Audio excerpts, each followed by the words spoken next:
Let's get ready to rumble!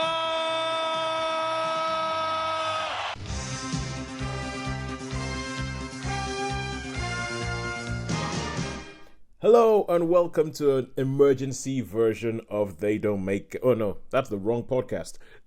Welcome to the emergency version of Netflix versus cinema. Oh my god, I'm getting really nostalgic of my old age. Welcome to Netflix versus cinema. My name is Tosin.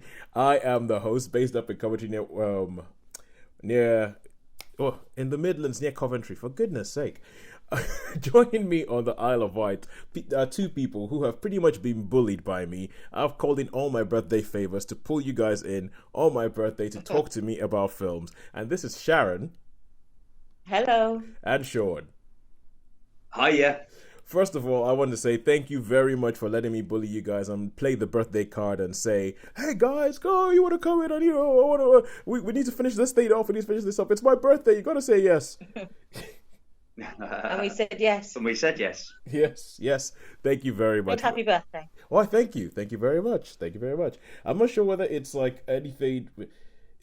I feel like there's something a little bit sad about this, that I think it's my birthday, and there's few things I would rather do on my birthday than sit down with the two of you and talk about films incessantly. Is that sad? No, not at all. I don't think anything's sad, really. Yeah, for me. And I mean, it's not sad. I think that's what being grown up is. You can choose what you want to do. That's it. Yeah, it's my party, and talk films if I want to. Films if I want to. You would talk films if it happened to you. Cool. I'm glad you guys think that, because I thought that even if it's sad, quite frankly, I don't care. So.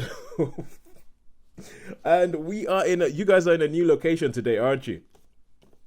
Yes, we are. We're using in my church, we're in one of the buildings we own at the back of the church. We call it the homestead, because there's a house that predates our church by a couple of 100 years. It's like there's the old campfires and people with banjos. Yeah, we're singing Kumbaya. Yeah. I'm not quite. No, not quite. No. But yeah, we're in one of the rooms that would normally be used. So I've booked it for this evening. Excellent. Oh, cool. Awesome. So this is the church with the church ladies group, who we heard about with the nipples last week, wasn't it? That's right. Yeah, that's the one. Yeah, we have quite a lot of groups going on in the church. So that's one of the ones I'm involved in. Oh, right. Oh, cool. Good stuff. And yes, so we'll carry on with this, because the last one, when we were talking about the things that we had seen over Christmas, we ran out of time because we had essentially seen too much. And so we're going to continue this and finish that off, because as the year moves on, we're not really going to have time to stop and go back to this or add these things in, because the film world doesn't stop just because we missed a podcast. But before we do, I would just like to say I promised I would do this, and I would say a quick shout out to Cindy Drennan, who is a friend of mine, who I talk about. You know how I spoke about just thinking about nothing else I would rather do on my birthday than sit down and talk about films. Yeah. Mm-hmm. Yeah. Cindy she started doing this thing. She started doing it a couple of years ago because she's an avid runner. So they decided that for her birthday, a whole bunch of people were going to get together and they were going to run 1 kilometer for every single year she has been born. And oh, crikey. Yes. Yes. So this Sunday I was in London. This Saturday, this weekend past, I was in London. I wasn't running, but I was being a part of the cycle support crew along with superfan Nina, my wife Claudia, and and we were running. They were running along with Will, Nina's husband, Cindy, and another guy called Tony, who's a crazy mad fit person who does all this running. So I thought I'll mention about the Cindathon. I'll say happy birthday, Cindy. She managed to make it. She made it all the way to the end. But that is, as she's getting older and older, it is getting closer and closer to a full marathon. I said, well, I hope she's sort of 18 or something. My goodness, it'll be. I know. No. 18 or 19 is like anything beyond that. It's like, yeah, okay. I wouldn't want to run a mile or kilometre for every my age. No, probably even your age either, Toes. In fact, yeah. I would have to walk it over several days. I said, yeah. That's pretty as well. Probably take me a whole year. Yes, I know. Well, I don't think she wouldn't like me to say how old she is, but let me just say she is not 18. So, so there were a few broken bodies by the end of Saturday. There were a few, but funnily enough, I think most of that crew, there is talk at the moment of us coming down to the island for Walk the White. Ooh, that's cool. Okay. Yeah, so coming down to the island on the 10th of May, we're thinking of making a whole weekend out of it, going for the park run on the island, then going to do Walk the White on the Sunday, sorry. So yeah, that'd be pretty cool. I mean, it would be nice to actually get those guys. I've done that a few times. That's a challenging walk. It is a challenging walk because it's all up and down. It's a lot of up and downing. Yeah, and it's quite challenging. I remember the one time I did it, I finished it off and I was like, oh cool, that's pretty cool. My legs are fine. And then I sat down on a bus to take the bus ride back into Newport and then tried to stand up again. Yeah, big mistake. And that was it. Yeah, I think that's that's a shared experience of Walk the White. As by the time you get back to Newport, you are incapable of getting off the bus. Yeah. You just can't move. Yeah, I had to call my brother to pick me up literally from the door of the bus because I was going to walk home. And I thought, I'll walk home. I've just walked 28 miles. I can walk home half a mile. And no, I just couldn't do it. I couldn't do it. So I had to call him and say, could you come and get me? It was crazy. Yeah. And and one more thing as well, because I'm part of like 3 of my friends. So today is the 14th of January. That is my birthday. And on the 13th of January, I've got a friend who was born essentially a day before me. And I've got a friend who was also born a day after me. So it had been arranged for that something which I thought it was just for the 2 of them. It ended up being for the 3 of us, and we had like a shared cake and everything on Saturday night where the 3 of us came together and people sort of sang happy birthday to us, and it was pretty cool with friends from school. Oh, lovely. Nice. So I wanted to say happy birthday to Ben Hudson for yesterday and happy birthday to Shahid Pierre for tomorrow.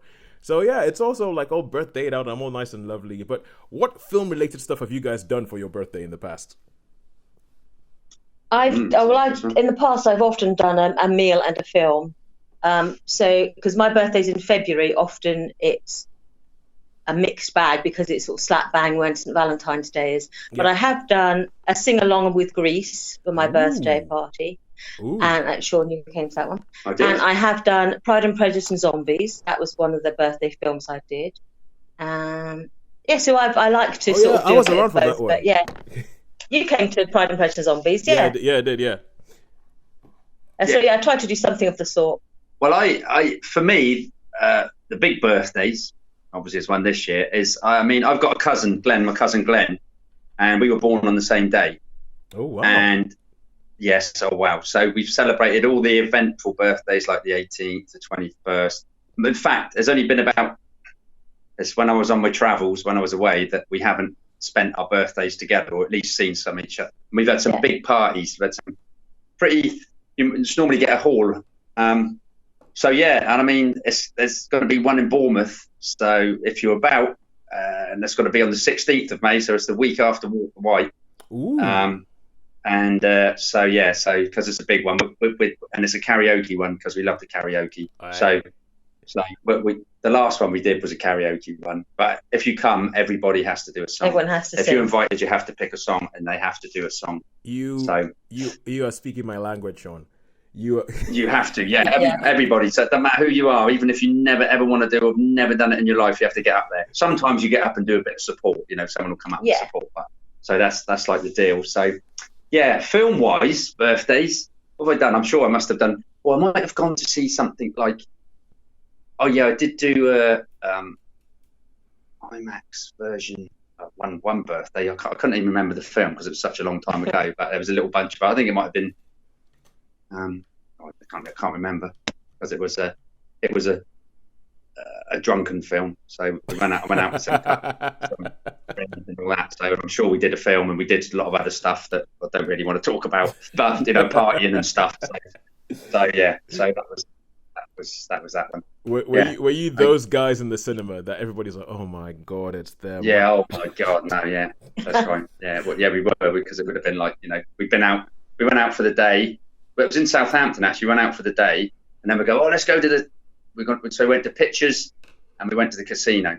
So we went to the Pictures, and I remember we went to the casino, and we were out really, really late. And so it's one of those. But I was young then. I wouldn't like to do it these days.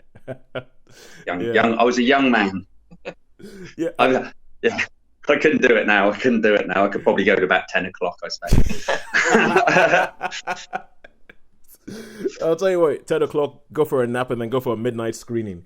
Do you know, I've done that. Do you know, if I go to midnight screenings now, and this is the thing, I've decided. You have to have a nap first. So what I do is about 8 o'clock, I go blackout room, I put the alarm on to wake up at 11 o'clock. Because, like I said, I watched the Justice League the other day. When I saw that at the midnight showing, I didn't really enjoy it, but I thought it was okay. When I saw it recently, well, I said to you, in fact, I thought it was better than you thought. So I've decided that now, and I did that with the Godzilla film, Godzilla King of Monsters. I was a little bit disappointed with that, but at least I was awake, because I think if you go the whole day or see one of those marathon films, for me now, if it's late, and I mean, even now, sometimes if I go to the cinema, I can feel my eyes dropping, like Murder on the Orient Express. So, you know what I mean? And Lost City of Z and all those sort of films. I nearly thought it, but then I probably wasn't tired. They're just so dull. I just was bored with them.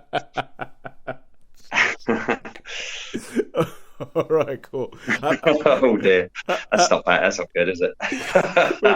Have you guys ever heard of a board game called Seen It? Yes. It's like I used to have the Twilight Seen It. Yeah. I won it in a competition. Because I remember having the original Seen It. And when I found out about it, for my birthday one year, I invited a whole bunch of my friends around to my house, and we played Seen It.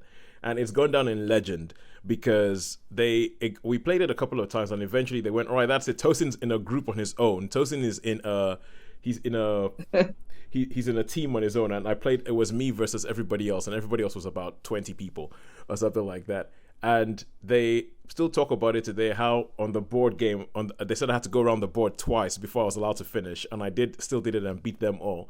And since then, nobody will play with me. So yeah, none of them will play. None of them will play with me. So it became this whole thing where it's like we only play Seen It once, and that's on Tosin's birthday. That's only when he's allowed, because he duped us. What was it? Was it movies or like TV shows? It's all movies, isn't it? All movies. Oh, right, you can get different special editions. Right, I had the Twilight special edition, so it's mainly about Twilight films. I saw a Friends one that advertised once like that. They're doing special edition ones. You can get the general. There's a James Bond one. There's a general one. There's a Harry Potter one. I have the general one and the Disney one. Oh, right. Okay. Yeah. Well, you trounced me on that one. Yes, that's gonna be that. That's gonna be it for you, Sharon. I'll be like, Sharon, would you like to come to my house? Yes, we're gonna play Disney Seen It. But all right. Anyway, enough of random rambling. Which I do enjoy, but yeah, we do have films to talk about. So we have 4 films that we have to finish off from the last from the ones that we were talking about last week. So we have The Gentleman, which Sean, you saw. I saw, yeah. Yeah, I was hoping to see it before we got this, but I didn't. But it's okay because I felt as if in the last one I did way too much talking anyway.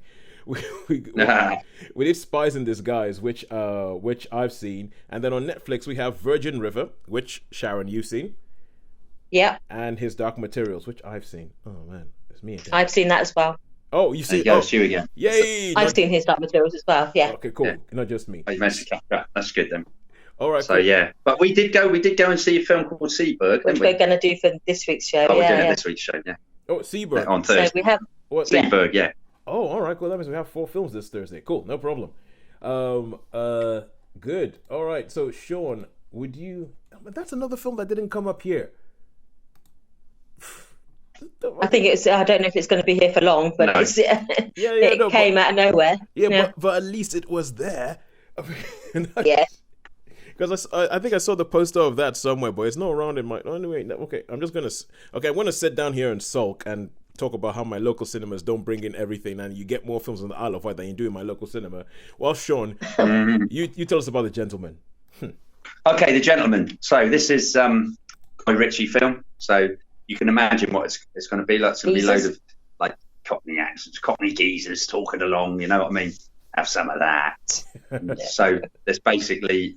Guy Ritchie story. So the story is you have this like investigative reporter bloke, and he turns up at Charlie Hunnam's place, and he's trying to blackmail them.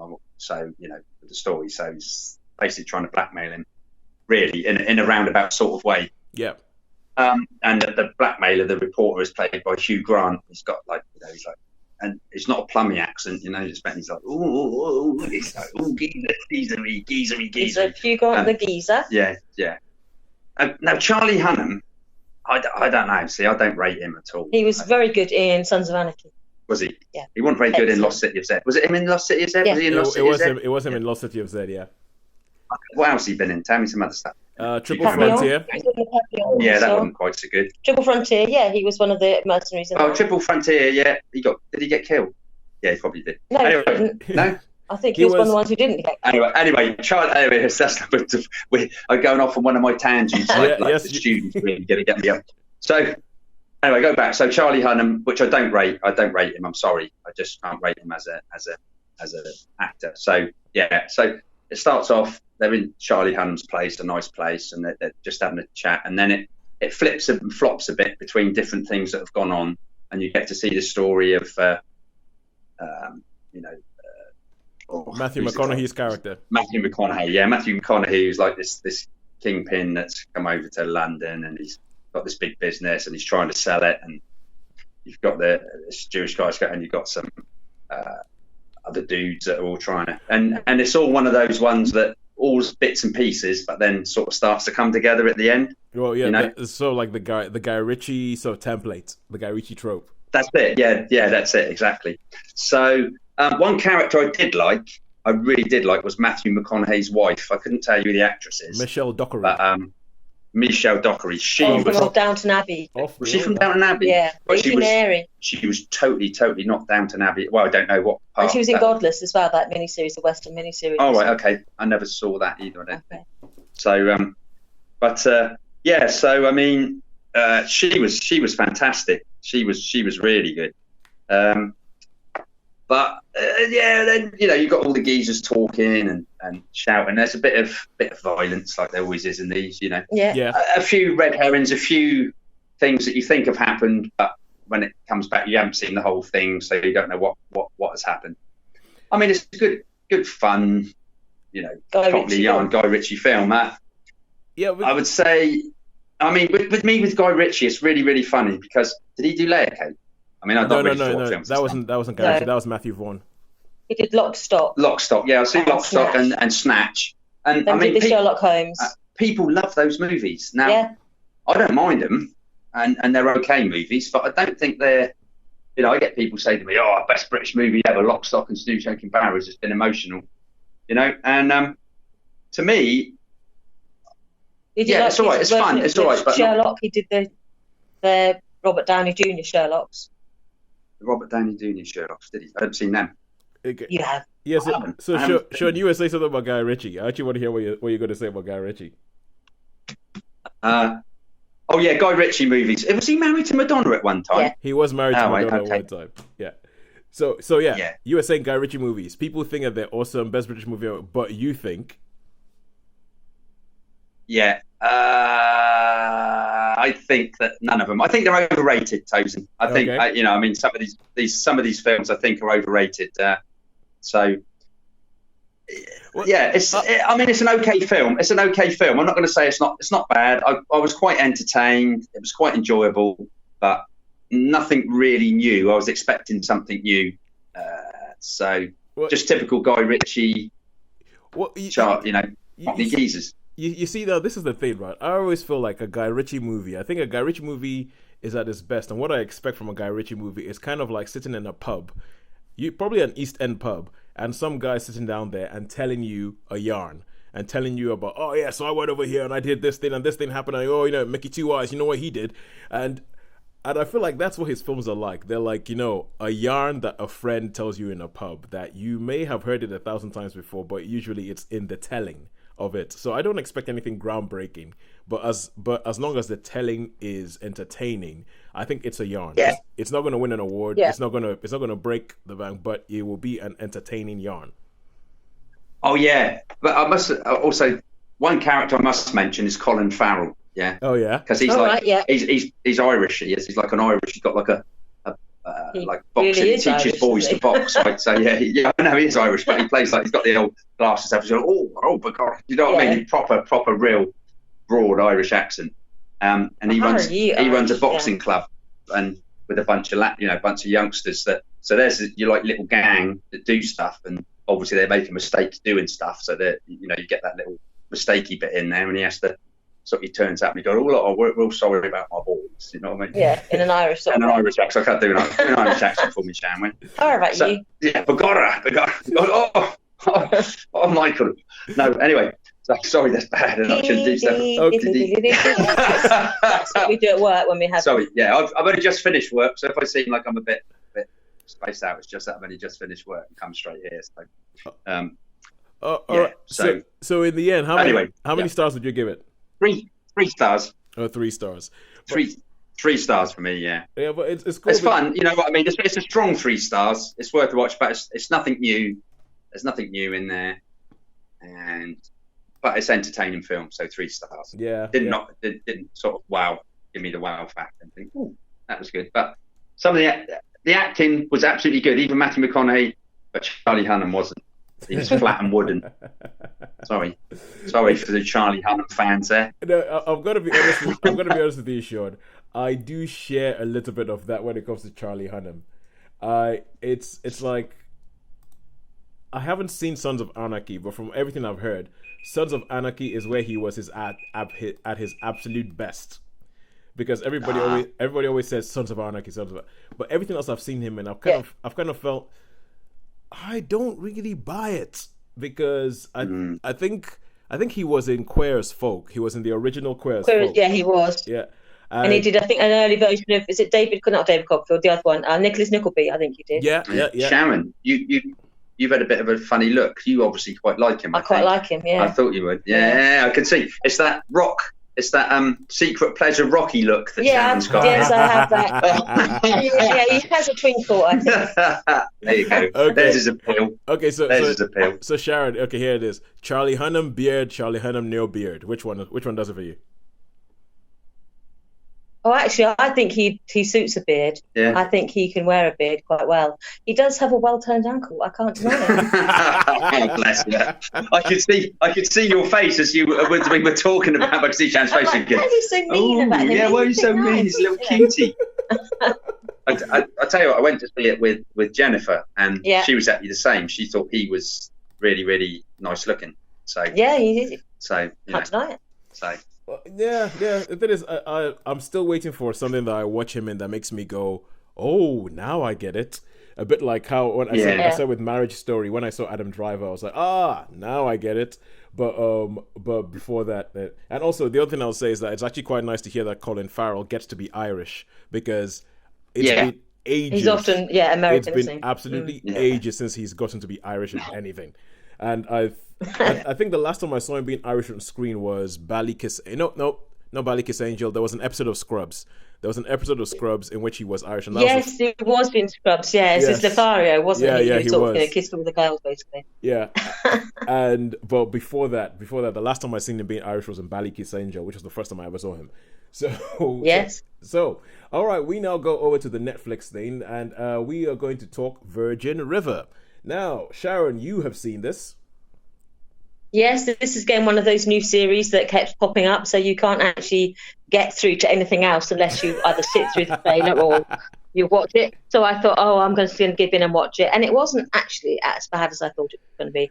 I was worried it was going to be a bit soapy. Because I've got to be honest with you, the synopsis that they write and the auto trailer that starts playing before you have a chance to say no make this look terrible. Yeah, it just reminded me a little bit of a Hallmark Christmas film. Exactly. And you know what they're like. Yeah. But it wasn't.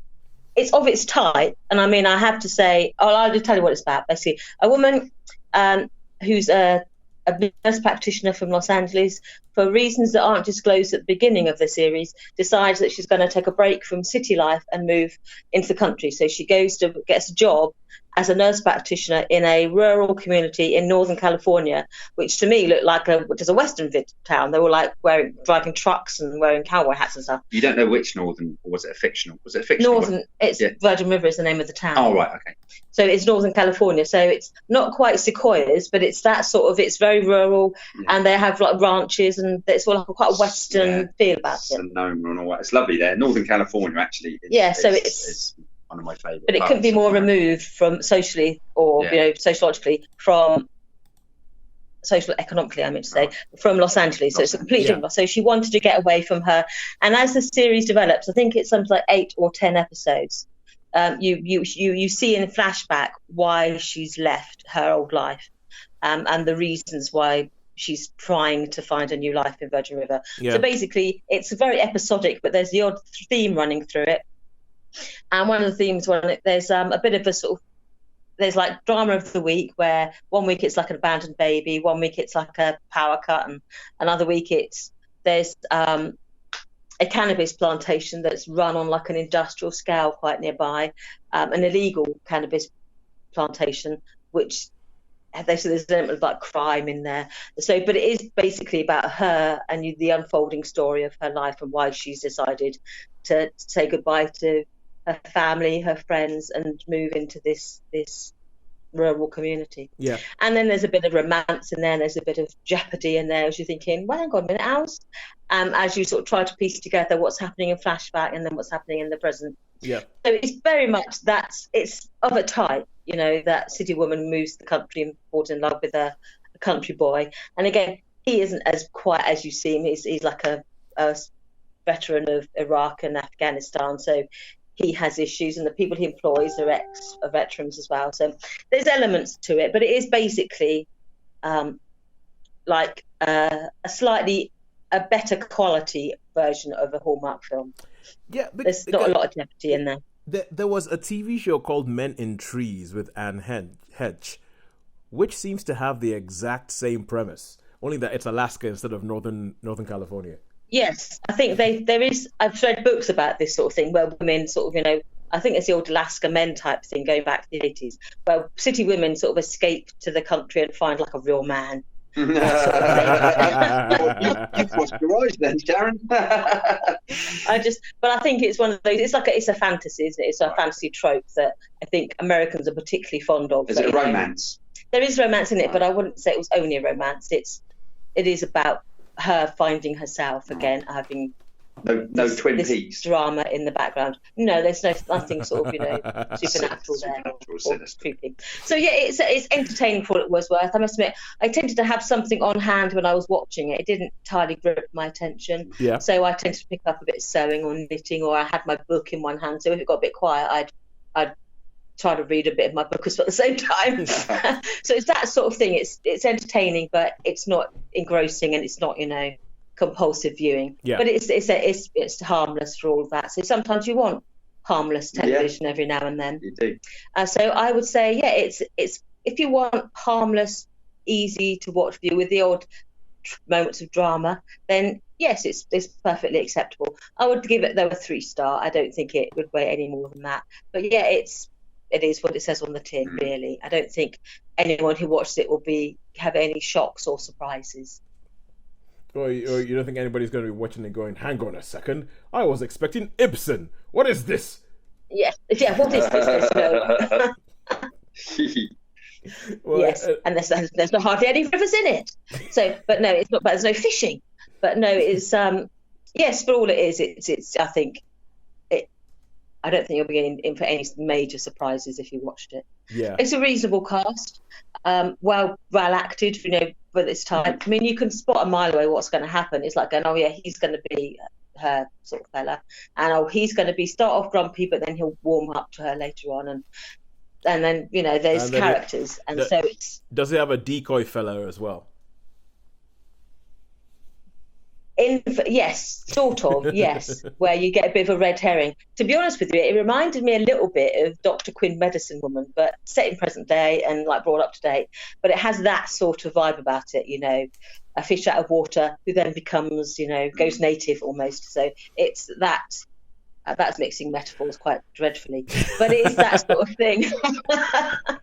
Well, no, but this is something that's actually because I think this is the kind of thing that if we stayed here, we could probably keep talking about things that it's like or that it reminds us of. Like, there's a film called Doc Hollywood with Michael J. Fox, where he's on his way to go to Hollywood to become a plastic surgeon, but he crashes his car in some small town, and he has to stay there until his car gets fixed and pay off his debt for all the damages caused by being the local doctor until the new doctor arrives. And it essentially sounds exactly the same. Like, there's a love interest. Yeah, I think it is. And then he realizes, all my big city ways, maybe going back to nature. And I think we could sit here and it makes me wonder whether there's just like a need that it's a basic story. And there's a film we'll be talking about on Thursday, which I think it's a basic story that has been told so many times over and over again. But almost as if every now and then you need to be reminded about that story because there might be a new generation who didn't know about Doc Hollywood or Men in Trees or Dr. Quinn, Medicine Woman or anything like that. Yeah, that these are. Yeah, it's hard. It is quite old-fashioned, really. Yeah.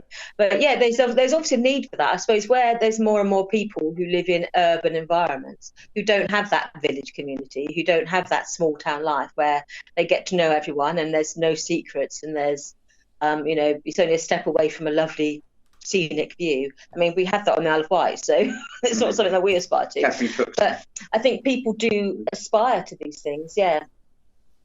This sort of escape to the country, but wouldn't do it for me. No, I wouldn't have said that you'd want to watch it, Sean.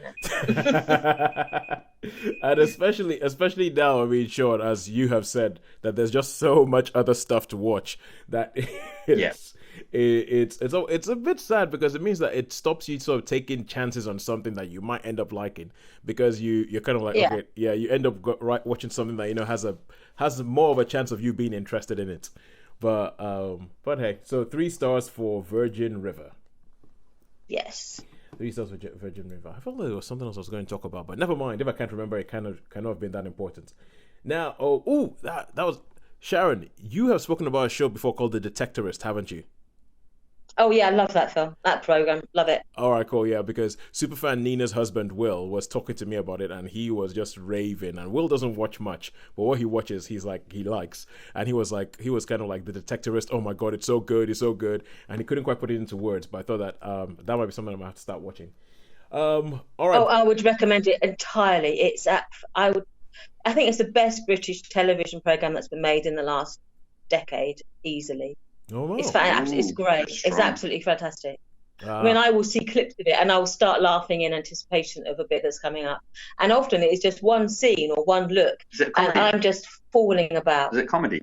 It's funny and it's tragic. It's got everything in it. Oh, wow. I can't say highly enough of it. I think it's a great thing. But yeah, there's some bits where I keep showing my brothers if they haven't been in the room. I say, look, what's this bit? And I rewind it and show a little bit of them. And I just say, it's going to be this, yeah, just watch this bit. And it's a great program. Detectorist, do watch it. And the Christmas special. All right. It's, perfect television. Oh. A 5-star television program. Oh, good stuff. I might have to pick that up. All right, but in the meantime, let's go to something that is not as highly rated or will not be highly as rated by anybody on the podcast, and I know that because I'm the one who's seen it, and that is Spies. That's Spies in Disguise. Now, this is an animated movie, and so obviously I had to go watch it because that is my purview on this show. If it's animated, I'm watching it because we know Sharon definitely isn't. Sean, I'm not going to be there. Yes, I watch the odd ones. Yeah, if I think I'm going to like them. I haven't seen that many, I must be honest. In the meantime, I mean, Toy Story, does that count anime? Toy Story. So I watched that. I mean, that was my film last year. That was my animated film of last year. I think you had 3, didn't you? You were trying to. I ended up with 2. No, I did 2. Two. That's right. But that's because Sharon's really nice because you got a friend. She took a friend, so that was nice. Yeah, well, I get. I like, if you value my friendship, you will have to go. I went to see Frozen 2. Oh, yeah, that's right. I'm glad you reminded me because I was back in my brain thinking, what was the other one I went to see? Yeah, but yeah, Frozen 2. I took that as a random. That wasn't like, I didn't know that was one you went to see. But yeah, there were 2. I saw Toy Story 4 and Frozen 2. They were my animated for last year. Yeah. And I think Frozen 2, I think, should qualify me to have like a free pass for the next 2 years. I think. Yeah, I think so. I mean, I should go and see a few more animated ones. I know I should, because there's a few that look quite good. But most of them, I mean, a lot of, I mean, it's like that.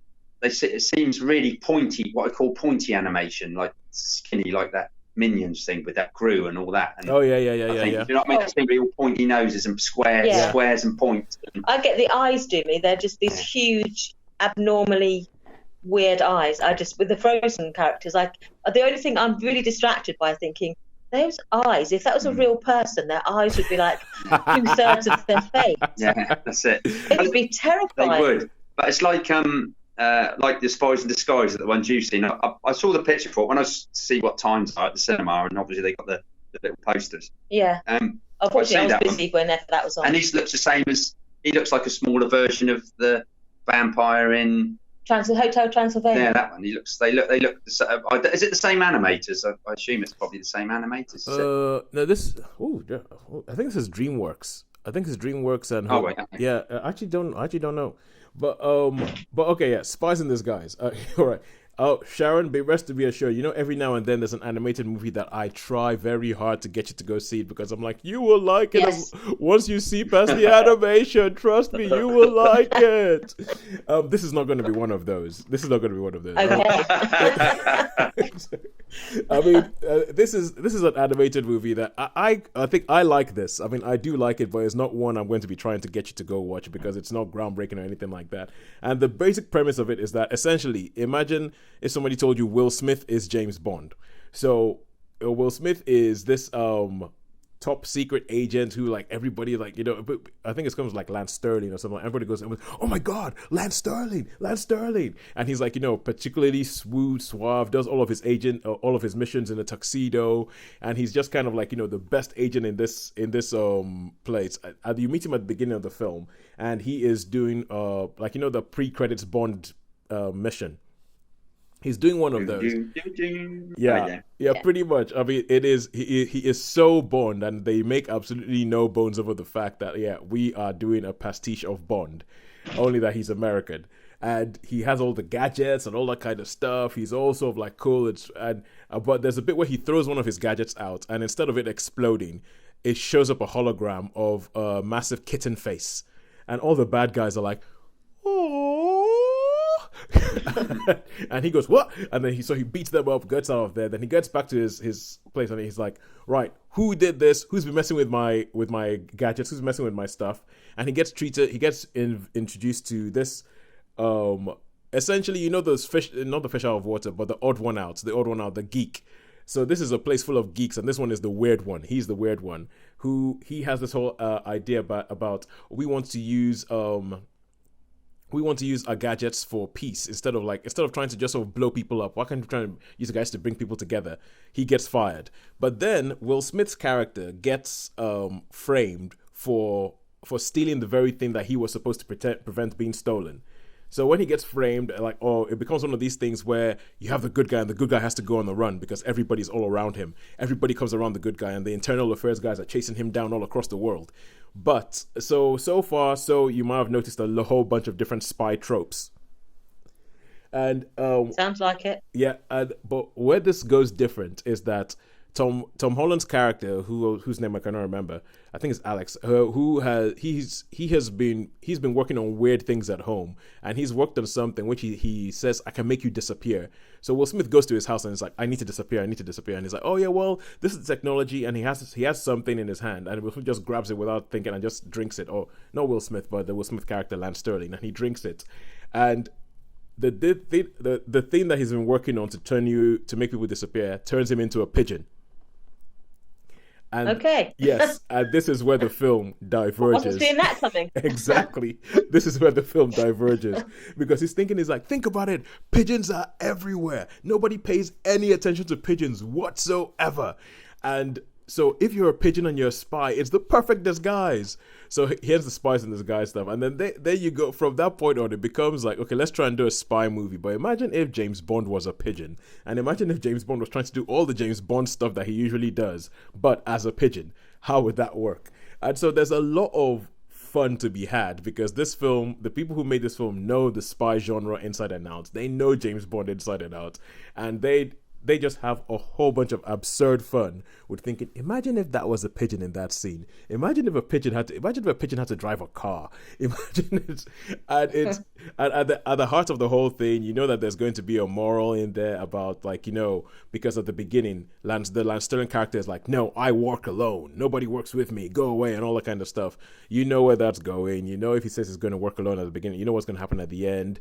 And you know that, like, you know, there's a whole thing about the Tom Holland character where they're like, yeah, you're the weirdo and everything like that. It's like, it's okay to be weird. So you know the morals are coming. The bit that's a bit different is that bear in mind this is a film for kids, and the central message seems to be, instead of looking to blow things up and fight people, how about if we try and figure out a way of bringing people together, which is kind of like, you're like, all right, okay, that is different. And I can see kind of like, or for me, I think it's a bit of a subversive way of trying to get kids to think a certain way.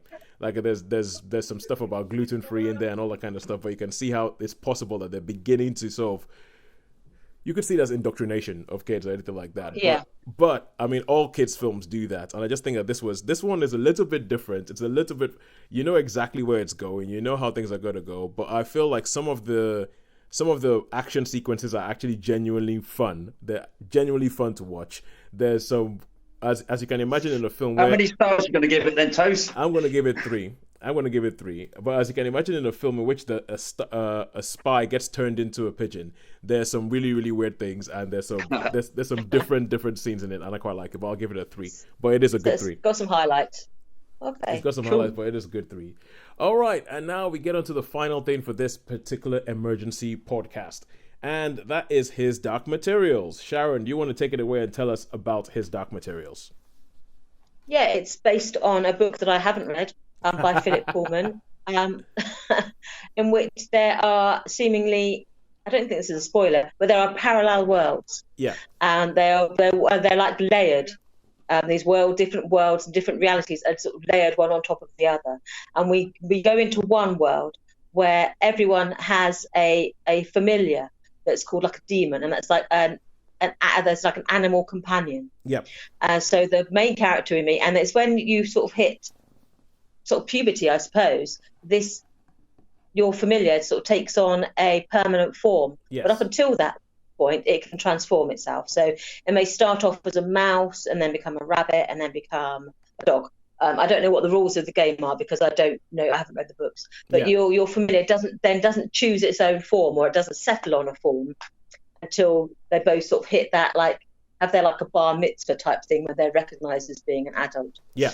So we meet the main character is a girl called Lara, and she's grown up in a university town where she's been put by her uncle. She's an orphan, as we're told at the beginning, and she has a familiar called Pantimillan. Pantimillan. Yeah. Right. And so they then start to become aware of the wider world, and that there's more to the world than they first think. And then a mystery unfolds in that, about her identity, who she really is, and about the nature of the world, the fact that there may be more than what they see, and there's a thing called dust, and dust is what holds the whole universe together. And there's a group of people called the Magisterium, who are like the Catholic Church, basically. They're all powerful and all seeing, and they want to control what people understand about dust and about what people understand about the world.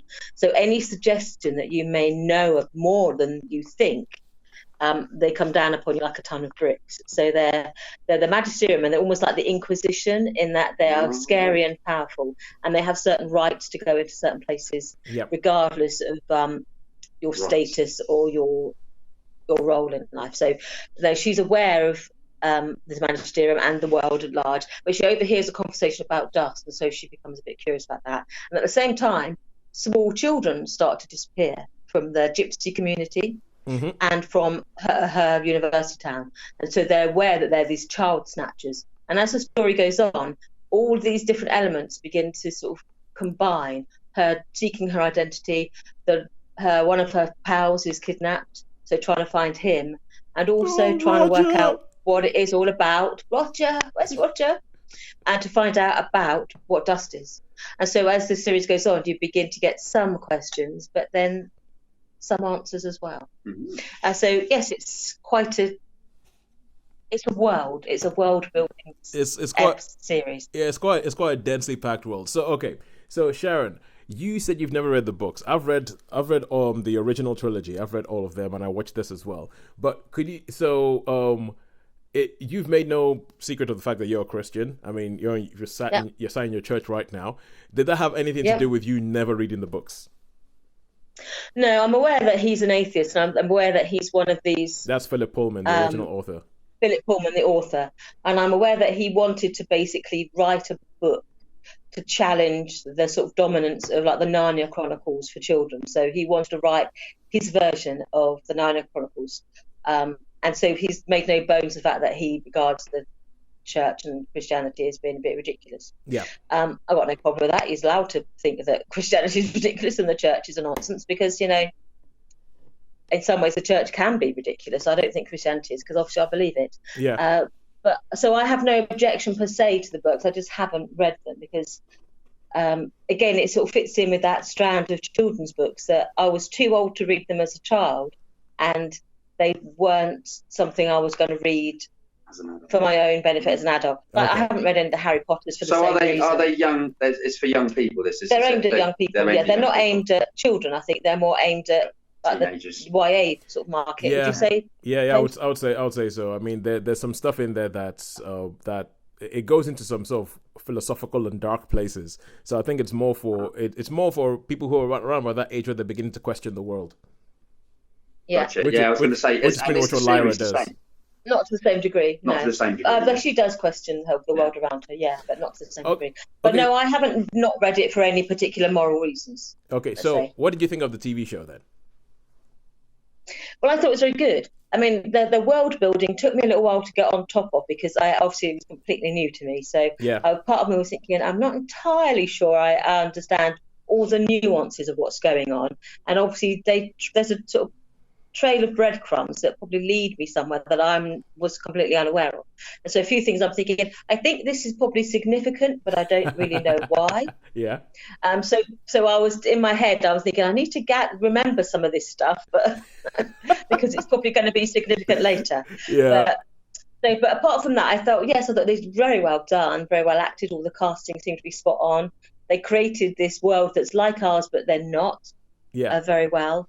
And so, I thought it was very engaging. So I did enjoy it, but I was aware when I was watching it that I'm probably not getting as much as I probably should. Yeah. Well, the thing is, I agree with you. I think it's a very, very good series. And it's there's